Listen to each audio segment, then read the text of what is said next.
कभी कभी हमारे प्रतिपक्ष के लोग ये पूछते रहे हैं कि हमारे कितने बीमार गिरे। मुझे लगता है उनका यह प्रश्न हमारी राष्ट्रीय जनभावनाओं का सही से प्रतिनिधित्व नहीं कर रहा है। मुझे लगता है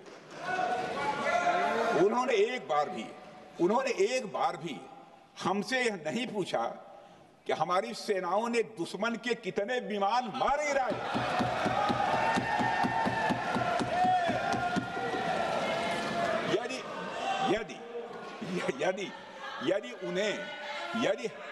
यदि उन्हें प्रश्न पूछना ही है अध्यक्ष महोदय, तो उनका प्रश्न यह होना चाहिए, क्या भारत ने आतंकवादी ठिकानों को तबाह किया? तो उसका उत्तर है हाँ।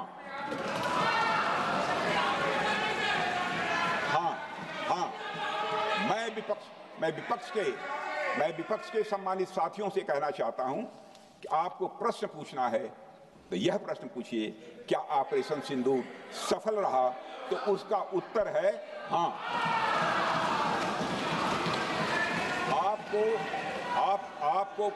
आपको प्रश्न पूछना है तो यह प्रश्न पूछिए कि जिन आतंकियों ने हमारी बहनों, हमारी बेटियों का सिंदूर मिटाया, क्या हमारी सेनाओं ने ऑपरेशन सिंदूर में उन आतंकियों के आकाओं को मिटाया?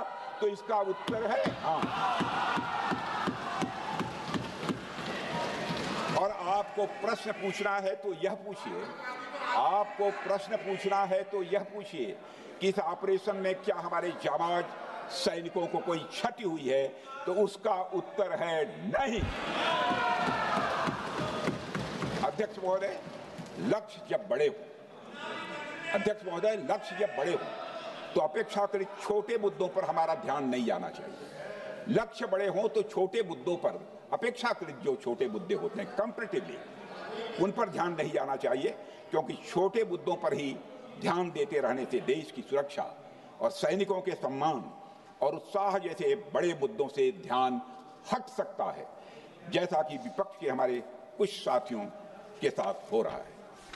अब चूंकि विपक्ष के मित्र ऑपरेशन सिंदूर को लेकर उचित प्रश्न नहीं पूछ पा रहे हैं, तो उन्हें मैं क्या बताऊं अध्यक्ष महोदय।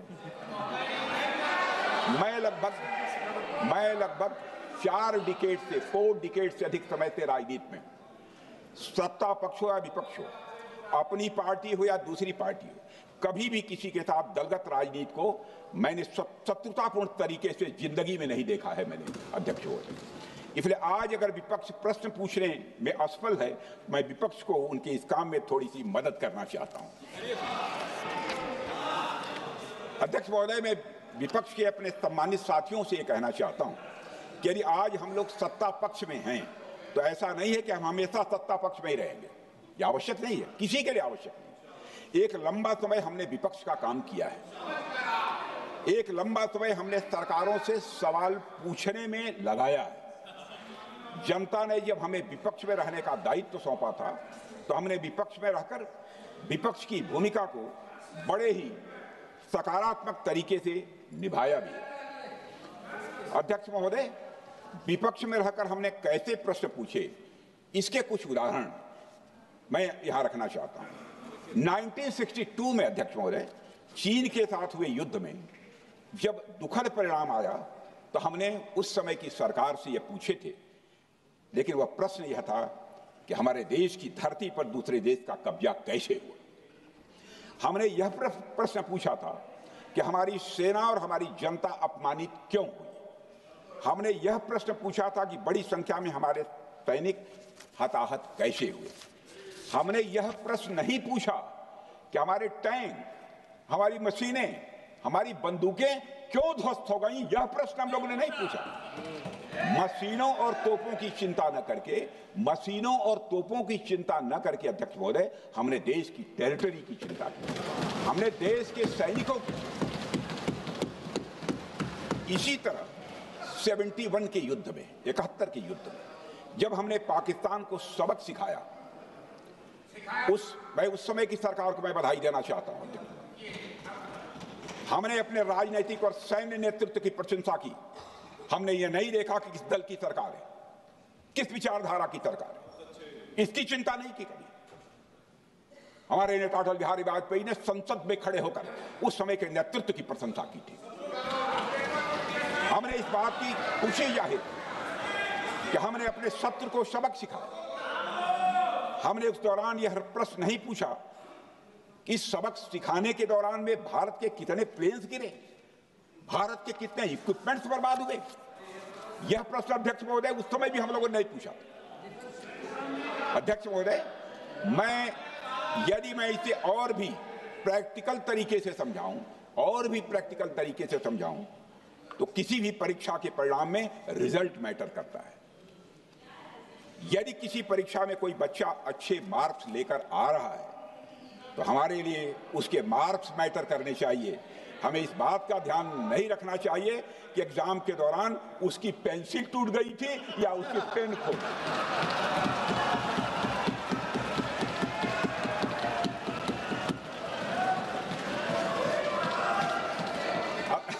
अध्यक्ष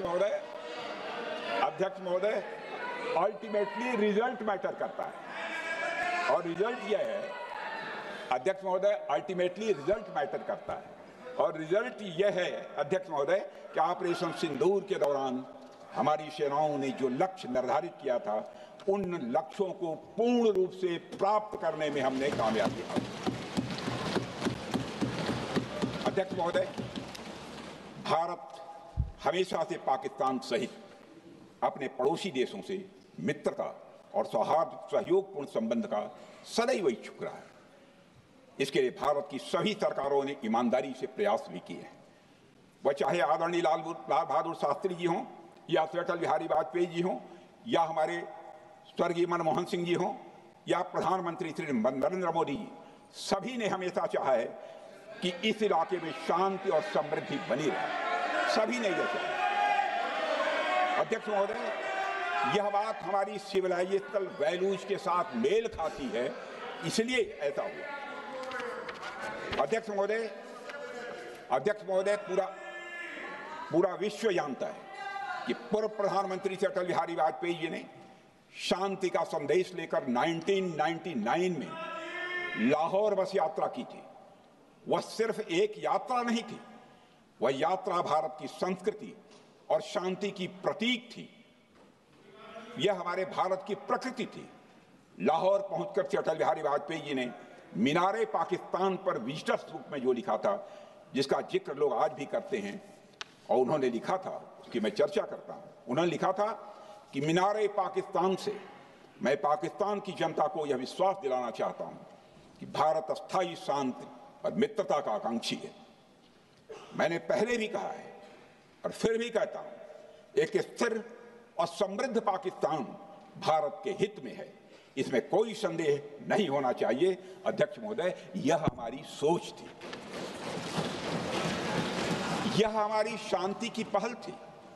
यह पहल हमारी हजारों साल पुरानी सांस्कृतिक चेतना, हमारी नैतिक शक्ति और हमारी सभ्यता के उन मूल्यों से निकली थी जो शांति को शक्ति मानती है। अध्यक्ष महोदय, लेकिन हमारे शांति के प्रयास को हमारी नाइविटी, उदारता या सरलता समझ लिया गया। जब हम शांति के लिए कदम बढ़ा रहे थे, उसी वक्त पाकिस्तान कारगिल में घुसपैठ की साजिश रच रहा था।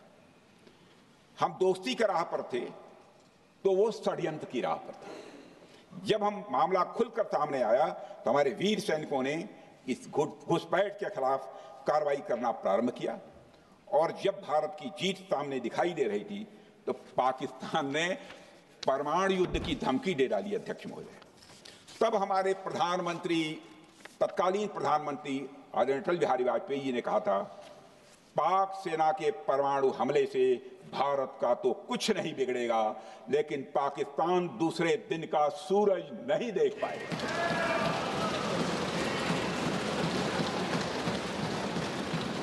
यानी अटल जी जो शांति का पैगाम लेकर गए, वही अटल जी शक्ति का भी परिचय देने में तनिक भी नहीं हिचके। यही है भारत। अध्यक्ष महोदय, यह सामर्थ्य का उद्घोष था। यह एक स्पष्ट संदेश था कि भारत शांति चाहता है, लेकिन अगर कोई हमारी संप्रभुता को चुनौती देगा तो उसका जवाब भी उतनी ही दृढ़ता से दिया जाएगा। अध्यक्ष महोदय, 2015 में जब हमारे प्रधानमंत्री मोदी जी ने लाहौर जाकर नवाज शरीफ से मुलाकात की तो भारत ने फिर से दोस्ती का हाथ बढ़ाया। भारत ने फिर से दोस्ती का हाथ बढ़ाया। अध्यक्ष महोदय, हम वाकई में शांति की राह पर चलना चाहते थे, क्योंकि हमारी मूल प्रकृति बुद्ध की है, युद्ध की नहीं है। हमारी सरकार ने भी पाकिस्तान के साथ शांति स्थापित करने के अनेक प्रयत्न किए हैं, लेकिन बाद में हमने 2016 में सर्जिकल स्ट्राइक से, 2019 में बालाकोट में एयर स्ट्राइक से और 2025 के ऑपरेशन सिंदूर से हमने शांति स्थापित करने का दूसरा रास्ता अपनाया है। अध्यक्ष महोदय, अब हमारे प्रधानमंत्री श्री नरेंद्र मोदी जी और हमारी सरकार का स्टैंड बिल्कुल क्लियर है कि टेररिज्म और टॉक्स ये दोनों साथ नहीं चल सकते, क्योंकि सभ्य मुल्कों के बीच बातचीत होती है। अध्यक्ष महोदय, लोकतांत्रिक देशों में बातचीत होती है, पर एक ऐसा देश जिसके वजूद में लोकतंत्र का एक कतरा भी न हो और सिर्फ रिलीजियस फैनेटिसिज्म, टेररिज्म और हेट्रेड अगेंस्ट इंडिया हो, उसके साथ संवाद किसी भी सूरत में नहीं किया जा सकता, क्योंकि टेररिज्म की भाषा जो अध्यक्ष महोदय होती है वह खून, डर और नफरत है, संवाद नहीं। गोलियों की आवाज में संवाद की आवाज दब जाती है। जहां खून बहता है वहां बातचीत की गुंजाइश अध्यक्ष महोदय नहीं बचती है। अध्यक्ष महोदय, पाकिस्तान की वर्तमान स्थिति अब जग जाहिर है। जिस देश ने आतंक को अपनी विदेश नीति का औजार बना लिया, वह अंततः अपने ही जाल में फंस जाता है। पाकिस्तान की नीति और चरित्र को लेकर कोई भ्रम नहीं रहना चाहिए। यह एक ऐसा देश है जो वैश्विक आतंकवाद की नर्सरी है और उन्होंने इसको अपनी स्टेट पॉलिसी का भी एक आधार बनाया हुआ है। अध्यक्ष महोदय, ऑपरेशन सिंदूर के दौरान पूरी दुनिया ने देखा है कि पाकिस्तान में सरकार आतंकवादियों के लिए स्टेट फ्यूनरल का इंतजाम कर रही है और सैन्य अधिकारी भी आतंकवादियों के जनाजे में भाग लेते हैं। यह वही देश है जो सीमा पर सैनिकों से लड़ने का साहस नहीं जुटा पाता, इसलिए निर्दोष नागरिकों, बच्चों और तीर्थ यात्रियों को आतंकवाद का निशाना बनाता है। पाकिस्तान की सेना और आईएसआई आतंकवाद को एक प्रॉक्सी वार के रूप में अध्यक्ष महोदय इस्तेमाल करती हैं और उसके सहारे वे भारत को डिस्टेबलाइज करने का सपना देखती है। अध्यक्ष महोदय, मैं लोकतंत्र के मंदिर में खड़े होकर यह बात कह रहा हूं कि भारत को 1000 कट्स देने का सपना पालने वालों को नींद से जग जाना चाहिए। यह मोदी जी के नेतृत्व वाला नया भारत है जो आतंकवाद के खिलाफ किसी हद तक जा सकता है।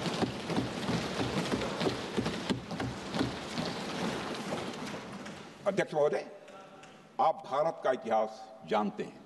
देखिए, हमने कभी भी किसी की 1 इंच जमीन पर आज तक कभी कब्जा नहीं किया है। हम यह भी जानते हैं कि युद्ध अपनी बराबरी वालों से करना चाहिए। ऐसा गोस्वामी तुलसीदास जी ने लिखा है और गोस्वामी तुलसीदास जी कहते हैं कि नीति ऐसी ही होनी चाहिए, प्रीति और बैर बराबरी वाले से ही करनी चाहिए। शेर यदि मेढकों को मारे तो उसका बहुत अच्छा संदेश नहीं आता है। अध्यक्ष महोदय, और अध्यक्ष महोदय, हमारे देश की सेना शेर है।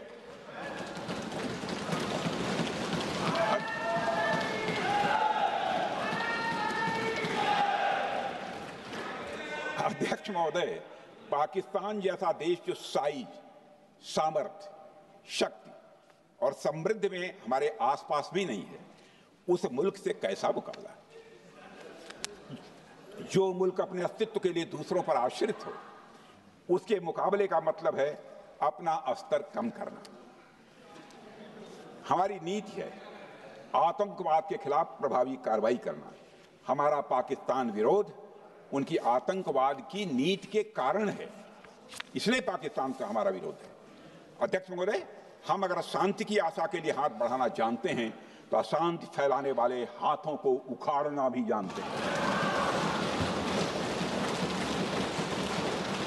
अध्यक्ष महोदय, अगर शांति के प्रयास करना हम जानते हैं तो दुष्टों को जो भाषा समझ में आए उसी भाषा में समझाना भी जानते हैं।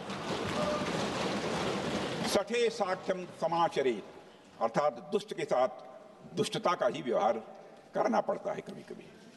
अध्यक्ष महोदय, हमने भगवान कृष्ण से सीखा है कि शिशुपाल की 100 गलतियां माफ की जा सकती हैं, पर अंत में धर्म की रक्षा के लिए सुदर्शन चक्र उठाना ही पड़ता है।